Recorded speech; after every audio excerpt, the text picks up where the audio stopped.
अगर ये जाने देते हैं।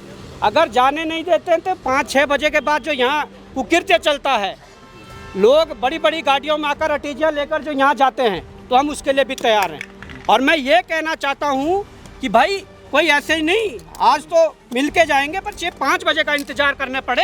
ये देखिए जाएंगे, ये जाएंगे, कैसे भी जाएंगे। ये माल पानी हम धामी जी के लिए ले आए हैं, ये माल पानी धामी जी के लिए ले आए हैं, ये ध्यान रखा। और ये सारे ये सारा माल पानी भरा हुआ है इसमें। अगर ये तमाम जो जनता है, ये कहाँ, आम आदमी कहाँ जाएगा? और हमेशा केवल कोई जो पैसे लेके आ रहे हैं, जो बड़े बड़े ठेकेदार हैं, जो तमाम लोग हैं, वही कुछ करेंगे। ये देखिए माल पानी लाया धामी जी के लिए आज। अगर अटैचियों से मिलना होता है तो ये माल पानी धामी जी के लिए अलग लिया था। चलिए, अभी हम सचिवालय गेट पे हैं और बॉबी पंवार यहाँ पर जो हैं वो अटैची लेकर भी पहुँचे हैं और तमाम उनके साथी भी बॉबी पंवार के साथ में त्रिभुवन चौहान भी आपको नजर आएंगे। अभी हमने लाइव किया था थोड़ी देर पहले, लेकिन किसी कारणवश लाइव सही नहीं चल पाया। बॉबी भाई अचानक पहुँचे हैं और मैं देख रहा था कि अटैची भी लेके आए हैं साथ ही साथ, और आपको देखते हुए गेट भी बंद कर दिया है। क्या कुछ चल रहा है? देखिए, हम अचानक नहीं पहुँचे हैं, हम विवश हो गए हैं, इसलिए यहाँ पहुँचे हैं। विवश इसलिए हुए हैं कि लगातार 7-8 दिनों से हमारे द्वारा यहाँ के मुख्य सचिव से लेकर तमाम सचिवों और उनके पीएस जो हैं उनको कॉल किए जा रहे हैं कि भाई जनहित के कुछ कार्यों को लेकर शासन से मिलना है, सचिवालय में सचिवों से मिलना है। वो लगातार इस बात को इग्नोर कर रहे हैं, क्योंकि वो ना पास दे पा रहे हैं, ना वहाँ से वो फ़ोन उठा पा रहे हैं। तो मैं ये समझता हूँ, क्या ये आम व्यक्ति या एक आम जनप्रतिनिधि के लिए ये दरवाजे हमेशा के लिए ऐसे ही बंद होंगे? अगर जिस प्रकार की अफवाह पूर्व में इन्होंने फैलाई थी कि मीनाक्षी सुंदरम के साथ जूता कांड हुआ और जूते से इस प्रकार की चीज़ें हुई, तो उस अफवाह फैलाने के बाद अगर इनके अंदर दहशत है, अगर इन्हें लगता है कि इस प्रकार का कृत्य फिर होगा, तो मैं समझता हूं कि हमारे बॉबी पंवार और उनकी टीम आज जूता उतारकर सचिवालय के अंदर प्रवेश करने के लिए तैयार है।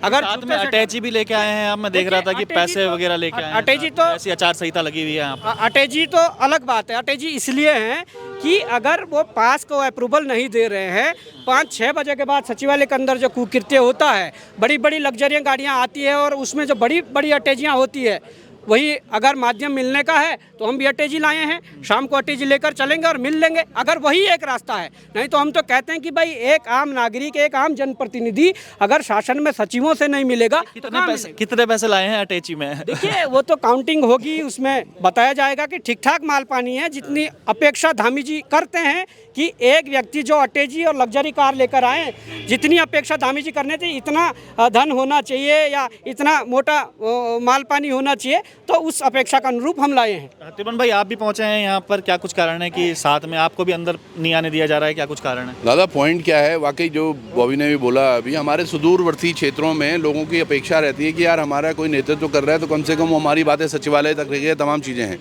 आज सड़क, शिक्षा, स्वास्थ्य, जो बुनियादी सुविधाएं हैं उनको लेकर क्या कुछ हो रहा है सचिवालय में, उसको पता करने के लिए अगर अंदर जाना है तो पास ही नहीं मिल रहा है, और जब पास नहीं मिल रहा तो आदमी करेगा क्या, अंदर कैसे जाएगा? और पास की व्यवस्था ऐसी है कि ऑनलाइन आप अप्लाई करो, अंदर से अप्रूवल आएगा तो तब जाके आपको पास मिलेगा। मैं ये बोलता हूँ, जो वो फूल लेकर आ रहे हैं उनके लिए तो अप्रूवल बहुत जल्दी है, लेकिन जो आपसे प्रश्न करेगा उसके लिए आपको अप्रूवल नहीं मिलता। तो अप्रूवल मिलेगा किसको? जो केवल फूल लेकर आएगा, या शाम को जो यहाँ चलती हैं गतिविधियाँ कि भैया आप आओ, अटैचियाँ लेकर आओ, और तब आपको देखते हुए गेट बंद हो गया इस समय? क्या कुछ है? तो पूरा खुला हुआ था, ये बड़े बड़े लोग आ रहे थे, फूल वूल लेकर जा रहे हैं, वो जो फूल लेके आ रहा है वो जा रहा है। मतलब ये जनता को फूल बनाने का कारण भाई, हमारे संविधान लेके भी आए, क्या कुछ कारण रहा? संविधान भी लेके आए। देखो, आज जो सचिवालय के अंदर अधिकारी बैठे हैं, इन्होंने संविधान यूपीएससी क्लियर करने के लिए तो पढ़ लिया, लेकिन जब ये अधिकारी कुर्सी के ऊपर बैठ के रौब झाड़ने लग गए, चाटुकारिता करने लगे, तो आज ये संविधान भूल गए हैं। ये भूल गए हैं कि व्यक्ति के, आम नागरिक के जो अधिकार हैं, जो उसके मूल अधिकार हैं, जिसका जिक्र अनुच्छेद 12 से लेकर 35 में किया गया, ये वो सब भूल गए हैं। ये आर्टिकल 19 भूल गए हैं, ये आर्टिकल 21 भूल गए हैं, ये आर्टिकल 51A भूल गए हैं। तो आज ये सारे आर्टिकल्स भी इनको पढ़ाए जाएंगे। जो सचिवालय में बैठे हुए अधिकारी आम नागरिक को रोकने का प्रयास कर रहे हैं और लगातार कर रहे हैं, पिछले लंबे समय से यहाँ पर सचिवालय के अंदर जाने की कोशिश की जा रही है, आम नागरिकों की समस्याओं को लेकर जा रहे हैं। कोई पिकनिक का काफी समय से भी ये परेशानी उठ रही थी, क्योंकि सुदूर इलाकों से यहाँ पर आते हैं लोग और उनको आने अंदर नहीं आने दिया था, क्योंकि सिस्टम ही ऐसा है कि पहले पास होगा, ऑनलाइन आप अप्लाई करेंगे, ऑनलाइन पे जो अंदर बैठा हुआ सचिव का जो पीएस होंगे वो आपको अप्रूव करेंगे, उसके बाद आप अंदर जा सकते हैं। लेकिन क्या कुछ कारण रहा, अभी उनसे भी हम लोग बातचीत करेंगे। सर, आप किससे क्या कुछ कारण है सर, अंदर नहीं जाने दिया जा रहा है? क्या कुछ है अभी? नहीं, ऐसा नहीं है। देखो, अंदर जाने की एक प्रक्रिया है सचिवालय में, उसके लिए परमिशन होना जरूरी है अंदर से, तभी हम लोग यहाँ से अलाउ करते हैं। उनका कहना यह है कि अंदर हम अप्लाई करते हैं लेकिन कोई भी पीएस फ़ोन नहीं उठाता है वहाँ पर, तो इस तरीके से कह रहे हैं। हाँ, या ये तो अलग चीज़ है, लेकिन हमारे पास तो ये है कि परमिशन है तो हम अलाउ करेंगे, परमिशन नहीं है तो फिर अंदर कुछ बात हुई अभी किसी से कि भाई ये हमारी बात नहीं हुई। अभी आप लोग आए हैं तो हमने यहाँ पर इनको रोका है, हमने कहा नहीं, अभी मेरी बात हो रही थी तो बता रहे थे कि मुख्य सचिव के पीएस को बता दिया है, किससे बात हो रही थी बता रहे थे। अगर वहाँ से परमिशन आएगी तो हम हमारे को दिक्कत थोड़ी भेज देंगे। अच्छा, हमें चलिए, सुरक्षा कर्मियों का काम है खाली सचिवालय गेट पर देखना कि क्या कुछ गतिविधियां यहाँ पर चल रही है। बॉबी भाई एक सवाल ये है कि कुछ समय पहले मीनाक्षी सुंदरम के साथ भी कुछ विवाद हुआ था, क्या ये कुछ कारण तो नहीं है कि बताया जा रहा था कि आपके कारण कुछ विवाद जो हुआ था उस कारण से? विवाद हुआ था, पर विवाद की जांच पुलिस कर रही है ना। मैं चाहता हूं कि पुलिस निष्पक्ष होकर जांच करे। पुलिस को तो मैं निवेदन करना चाहूँगा आज भी कि जितनी त्वरित कार्रवाई उस पर कर सकते हैं आप करिए और निकालिए कि वास्तव में चीज़ें ऐसी हुई थी या चीज़ें ये हुई थी। क्यों पुलिस कार्रवाई नहीं कर रही है? अगर बॉबी पवार ने इस प्रकार का कृत्य किया है, जिस प्रकार के आरोप लग रहे हैं, तो मैं चाहता हूं कि पुलिस जांच करे, निष्पक्ष जांच करे। अगर दोषी पाए जाते हैं तो सजा दे। जांच कहां तक पहुंची है अभी? मुझे नहीं पता कहां तक, वो तो पुलिस को जांच करनी है। पर मैं ये कहना चाहता हूं कि अगर उसका भय है किसी भी सचिव को, किसी भी व्यक्ति को, तो आज हम जूता उतार कर यहाँ से अंदर जाने वाले हैं। हम जूता पहन के नहीं जाएंगे। पर अगर उसका भय है और अगर ये क्या मैसेज देना चाह रहे हैं कि अगर उसका लालच है, जो एक धामी जी के आने के बाद जो यहाँ पर एक सिस्टम बना हुआ है, हमने सुना है कि सचिवालय के अंदर 5-6 बजे के बाद बड़ी बड़ी लग्जरियाँ गाड़ी आती है, उसके अंदर बड़ी बड़ी अटैचियाँ होती है। अगर उस प्रकार की अपेक्षा है तो वो भी हम लाए हैं। और जो अपेक्षा धामी जी करते हैं कि भाई अगर एक कोई कॉन्ट्रैक्टर या कोई इस प्रकार का ठेकेदार या इस प्रकार का कोई दलाल आए और इतना उसमें मनी हो, तो उस प्रकार की जो अपेक्षा करते हैं उस प्रकार की अधिकारियों से मिलना चाह रहे थे? अपेक्षा के अनुरूप हम वो भी लाए हैं। 5 बजे का वेट करेंगे, उसके बाद अटीजी लेके जाएंगे। किन अधिकारियों से मिलना चाह रहे थे अभी? देखिए, अधिकारी हमने कह दिया, मुख्य सचिव से मिलना है, कई जरूरी विषय हैं, जनहित के विषय है। उसके बाद समाज कल्याण सचिव से मिलना है, फिर वही मीनाक्षी सुंदरम जिनका आप जिक्र कर रहे हैं उनसे मिलना है कि अनिल यादव की जांच में हुआ क्या, जांच कहाँ तक पहुँची, तमाम प्रकार की चीज़ें हैं। हाँ भाई, हम जनप्रतिनिधि, हम जब क्षेत्र में जाते हैं तो जनता पूछती है, जनता अपने सवाल देती है, जनता अपनी समस्याएं बताती है कि भाई ये नहीं हुआ, ये नहीं हुआ। उसका निस्तारण यहाँ शासन में बैठे सचिवों के पास है। अगर यही हमसे नहीं मिलना चाहेंगे तो कौन मिलेगा? केवल आपको ही नहीं आने दिया जा रहा क्योंकि आपकी टीम भी साथ में आ जाती, किसी टीम के मेंबर को भी नहीं आने? देखिए, ऐसा होता है, आने तब देंगे जब पास के लिए अप्रूवल मिलेगा। और अगर कोई भी जाता है तो कहते हैं भाई बॉबी भाई आप पास बनवा दीजिए, तो एक्चुअली हम फ़ोन करते हैं, बोलते हैं भाई ये इस नाम से रिक्वेस्ट आई, आप एक्सेप्ट कर दीजिए, हो जाती है हमेशा। पर ऐसा क्या है कि आप फ़ोन उठाने के लिए राज़ी नहीं है, आप पास को अप्रूवल करने के लिए तैयार नहीं है। मैं समझता हूँ कि इस प्रकार की जो चीज़ें उत्तराखंड में चल रही है, जो यहाँ पर व्यवस्था है पास को लेकर, हम तो कह रहे हैं कि भाई ये सचिवालय तो सबके लिए है, एक आम नागरिक से लेकर एक आम जनप्रतिनिधि तक के लिए है। आप यहाँ पर पूरी आइडेंटिटी लीजिए उनका आधार कार्ड लीजिए, पासपोर्ट लीजिए, उनका वोटर आईडी लीजिए, उसके बाद आप देखिए, चेकिंग करिए ना कि वो अस्त्र शस्त्र लेकर जा रहा है क्या। तो अगर अस्त्र शस्त्र लेकर नहीं जा रहा है, खाली आदमी जा रहा है, अपनी एक फाइल लेके जा रहा है, तो उसमें डर काहे का, और उसे जाने से क्यों रोका जाता है? ये गेट की जो व्यवस्था है इस प्रकार से यहाँ बदलनी चाहिए। भले ही सुरक्षा चाक चौबंद होनी चाहिए, हम भी उसका समर्थन करते हैं, परंतु एक निहत्थे व्यक्ति को, एक अपने काम से जाने वाले व्यक्ति को, जब आपके पास उसकी पूरी आइडेंटिटी है तो उसके बाद तो कोई बात रह नहीं जाती है। वहाँ तो बाघा बॉर्डर पर भी ऐसे पास नहीं बनते, हम तो कई बार गए हैं, वहाँ भी आधार कार्ड दिखाया जाता है, वो किया जाता है। और भाई अगर बाघा बॉर्डर पर इस प्रकार की होनी है तो आप किस प्रकार के वो कर रहे हैं? चलिए, राम भाई भी हमारे साथ में है। सॉरी, मैं यही बोल रहा हूँ, ये कैमरा लगा हुआ है सामने, बिल्कुल एक बड़ा स्पष्ट बता रहा हूँ मैं और बड़ी जिम्मेदारी के साथ। आप ये कैमरे पे आने वाले आगंतुकों की लिस्ट देख लो और अंदर जाने वाले लिस्ट देख लो, उसमें डिफरेंस मिलेगा आपको। बिल्कुल मिलेगा। यानी कि वो जो पैसे लेके आ रहे हैं, जो पेटी लेके आ रहे हैं, उनका कहीं जिक्र भी नहीं होगा। तो वो कैसे जा रहे हैं और आम आदमी क्यों नहीं जा पाएगा, ये बड़ा प्रश्न है। ये बड़ा आरोप भी तो है कि पेटी लेके जाते हैं।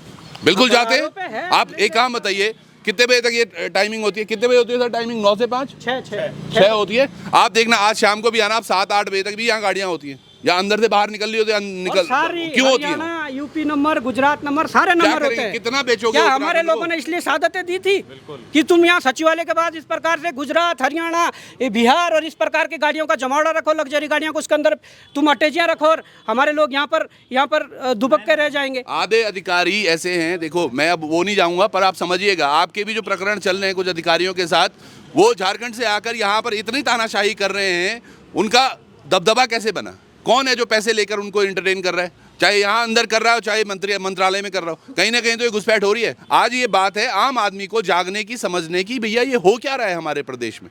क्या हमें केवल लूटना, घसीटना और बेचना ही है? और सब चीज़ें बिक रही हैं, चाहे खनन हो चाहे शराब हो, इन्हीं पर इनका मुख्य मुद्दा है। स्वास्थ्य पर क्यों नहीं? कल की मैं एक खबर देख रहा था, धन सिंह रावत जी ने अपने पोस्ट से डाली हुई है, मंत्री हैं वो, यहाँ पर मैक्स अस्पताल में जा रखे हैं वो स्वास्थ्य निदेशिका को देखने, मतलब स्वास्थ्य निदेशिका की तबीयत खराब हुई तो आपको मैक्स हॉस्पिटल में भर्ती होना पड़ा, और मंत्री जी भी बड़े वहाँ पहुँच रहे हैं। आपने एक अस्पताल तक ऐसा नहीं बना रखा है प्रदेश में जहाँ पर आपके खुद के मंत्री भी वहाँ पर ट्रीटमेंट ले सकें।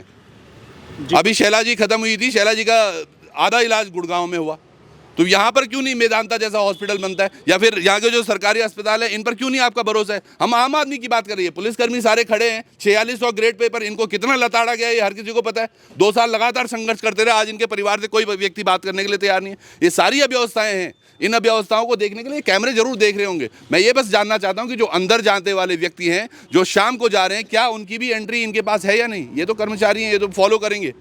बिल्कुल, ये बड़ा आरोप लगा रहे हैं, क्योंकि दोनों जनप्रतिनिधि हैं। अभी त्रिभुवन भाई भी चुनाव लड़े थे, बॉबी भाई भी चुनाव लड़े हैं, तो अच्छे खासे वोट भी लेके आए हैं। एक जनप्रतिनिधि को अंदर नहीं आने दिया जा रहा है, बड़े आरोप ये लगा रहे हैं। राम भाई, आप भी काफ़ी दिन धरने पे रहे थे, क्या कुछ कहना चाहेंगे इस व्यवस्था को लेकर? देखिए, सबसे पहले तो मैं ये कहना चाहूँगा कि देखिए, बॉबी भाई अब 1,68,000 वोट उन्होंने पाए हैं।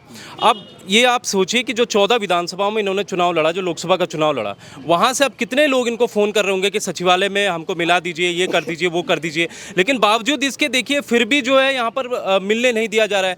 हमसे ये कहा जाता है कि जब हम रैलियाँ करते हैं, अभी हमने हाल फिलहाल में इतनी सारी रैलियाँ की, उन रैलियों के बावजूद भी हमें जो है अंदर नहीं मिलाया जा रहा है। और सबसे बड़ी बात यह कि जब हम इनसे मिलने की बात करते हैं तो कहते हैं आप रैलियाँ कीजिए, आप प्रदर्शन कीजिए। तो क्या हम 1000, 1200, 1500 की रैलियाँ करें तब जाके ये हमसे मिलेंगे? और अगर मिलते भी हैं तो भाई साहब आप यकीन नहीं करोगे, लगभग जो है 50-60 पुलिसकर्मी हमारे पीछे रहते हैं, जाते हैं कि जैसे हम गुंडे होंगे, मवाली होंगे, हम कोई आतंकवादी होंगे कि भाई इनको लेके जा रहे हैं। और वहाँ पर जब हम सचिव के सामने बैठते हैं तो पीछे कुर्सियों के बगल में जो है ऐसे हमारे हाथों को ऐसे रखा जाता है कि भाई कहीं हाथ उठाए नहीं, हाँ ये वो न कर ले। तो क्या आतंकवादी लग रहे हैं हम? उससे बड़ी बात यह है कि जब हम बेरोजगार यहाँ पर फ़ोन करता है, हाल फिलहाल में अगर आपने देखा होगा, जब एक बेरोजगार ने यहाँ पर फ़ोन किया सचिवालय में, तो वहाँ पर उस लड़के को गाली दी जा रही है। वो सचिवालय का जो सचिव का पीएस होता है वो उसको गाली देता है। वो रिकॉर्डिंग भी हमने चलाई थी हाल फिलहाल में, काफ़ी वायरल भी हुई। तो बताइए, आप बेरोजगारों को आप गाली दोगे? तो ये कहाँ का सिस्टम है? तो हम ये चाहते हैं कि भाई एक तरीका बने कि जिससे जो है सभी लोग यहाँ पर अंदर जाए। 6 से 7 बजे की इनकी टाइमिंग लिखी रहती है बड़े बड़े अक्षरों में, अगर आप अंदर जाएंगे कि 6 से 7 बजे मिलने का समय होता है, लेकिन वो 4 से 5 बजे के लगभग, 6 बजे के लगभग जो भी होता है मिलने का समय होता है, लेकिन आप उसमें भी नहीं मिलने दे रहे हो। आप जब फ़ोन हम करते हैं लैंडलाइन से तो लैंडलाइन को उठाते नहीं हो, उनको कट कर देते हो। अगर यहाँ से ये सुनाई देगा कि भाई मेरी अगर सोर्स नहीं है, मैं सिर्फ एक बेरोजगार हूँ या फिर मैं एक नॉर्मल जो है प्रदेश का नागरिक हूँ, तो उसका फ़ोन को काट दिया जाता है। तो ये बड़ी समस्या है। चलिए, आम आदमी के लिए सचिवालय नहीं रह गया है, वीआईपी एक ट्रीटमेंट यहाँ पर होता है। ये तमाम आरोप बॉबी पवार और उनकी टीम यहाँ पर त्रिभुवन चौहान लगा रहे हैं कि भाई आम आदमी को क्यों सचिवालय के अंदर नहीं जाने दिया जाता। जब वो पीएस को फ़ोन करते हैं, जब वो पास मांगते हैं तो पास भी नहीं आने दिया। फिलहाल 5 बजे तक का समय दिया हुआ है, उसके बाद देखते हैं क्या कुछ होता है। क्योंकि अंदर से जो अभी सुरक्षाकर्मी से बात हुई, उनका कहना है कि मुख्य सचिव को बता दिया गया क्या कुछ होता है। बने रहिएगा तब तक विजय पथ न्यूज़ पर।